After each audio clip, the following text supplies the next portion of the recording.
Okay. My name is Tanimu Nwaha. I'm a PhD student at the University of Connecticut, and the work here we're covering is a kinematic approach to understanding gender differences in upper extremity function during a man-machine interface task in a submarine environment.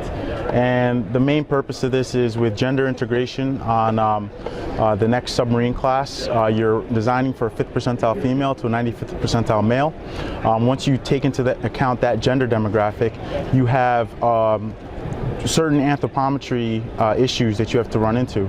Utilizing legacy components and bringing those components forward for the next design, you are technically forcing the person to conform to the design as opposed to the design conforming to the person. So we wanted to take a look at what this could potentially mean from a work-related musculoskeletal disorder, really looking at ergonomic issues that could ensue based on having these people conform to a legacy type of design. Show me the poster. So here in the poster, this is basically the procedure or pattern that the male and female participants had to encounter.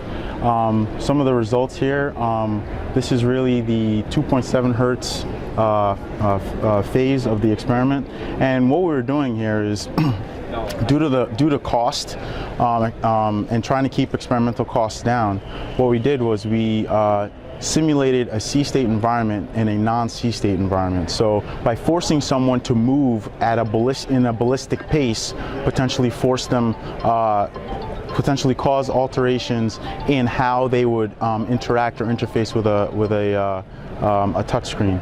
So the main takeaway here was, as I said previously, anthropometry had a major factor in this. So if you have a large touchscreen because you're trying to increase the real estate of the information you're trying to present the operator, and your modality for interfacing with this touchscreen is obviously touch and not a trackball.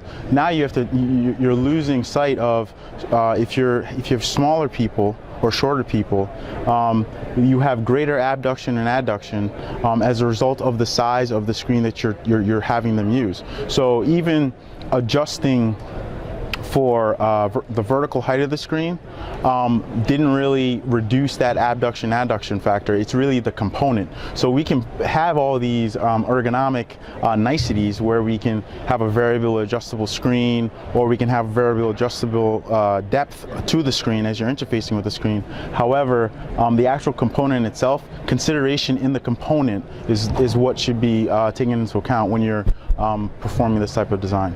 So sounds great. Yep. Thank you very much. Yeah, thank you very much.